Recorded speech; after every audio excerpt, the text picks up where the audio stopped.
In this class, we'll have a chance to move beyond training and theory to actual field production. We'll build on the story planning and research process discussed in the previous lesson and show how to put those ideas into practice to create your film. We'll have a chance to cover things like casting your film, choosing your locations, and ethical issues that must be considered in any documentary film. It's a lot to cover, but we hope and think you'll find it interesting and useful in the creation of your first films. Let's get into it. All pre-production planning starts with making a basic production plan.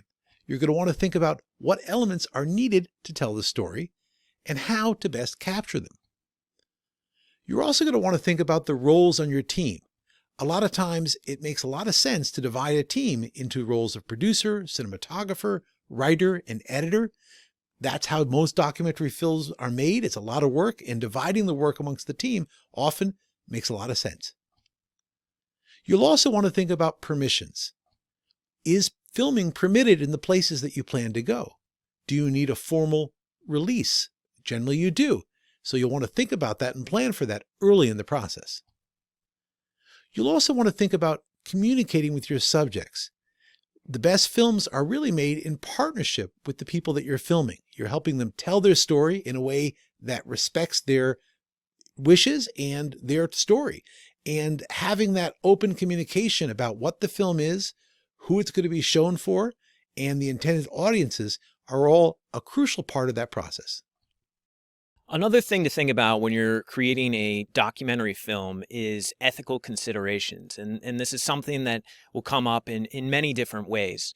One of the ways in which you might think about it is, do I allow the subject of my film to review the edit before the video is finished? And there are different reasons why you would or wouldn't do that.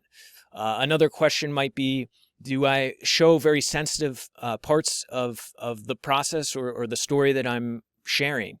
And this is something that you'll want to discuss in your class to determine what are the best ways to go about some of these questions.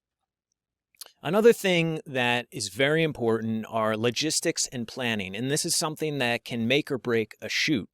So it's everything from the travel time needed to get to a location, the time needed to set up, the time needed to do an interview or get B-roll, and then putting that into a schedule, a very detailed schedule where you have a sense of what's happening moment to moment, hour to hour.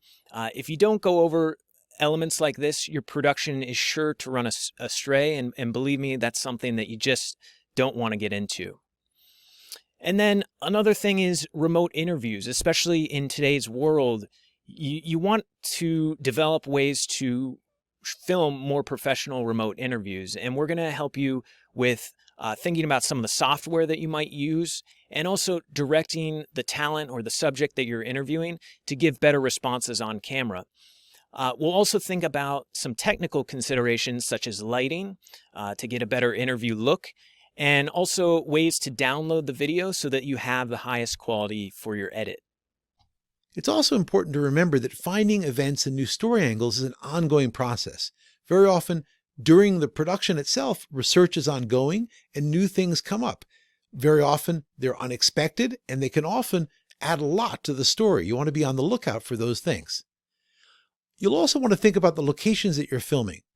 Ideally, you should scout them before you go to film and think about what sort of angles and story angles are possible. You'll also want to coordinate with your hosts to be able to get access and work out logistics of having your crew enter the building, things like this.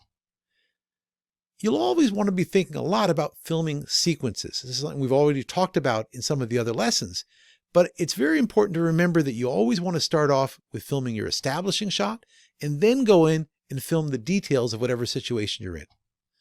And film actions. Films are made about things happening, people going places. You want to be on the lookout for those sorts of situations. When you film events, there are also certain things to keep in mind. Often it's great to get a camera there early and film the setup so you can create a real sequence that has a beginning, middle, and end. And you'll also want to think about when you're filming sound up moments, i.e. interviews with people in the middle of the action. You want to remember that often the audio in this situation is going to be not so great. It might be powerful for use in your film, but you won't want to make a mistake of filming those with the idea that you'll be able to use those images and that audio in other parts of the film. And finally, we want you to always remember to have fun and be safe. The people you'll be filming with will appreciate it if you bring positive energy and good feelings to your production. And remember, be safe. It's only a movie. There's a lot of ways to tell that story. Don't do anything that will ever put you or the people around you in danger. Well, we hope this introduction to field production has been useful. In our next lessons, we'll get into the nitty-gritty of some more advanced camera techniques and also techniques for filming interviews in various situations.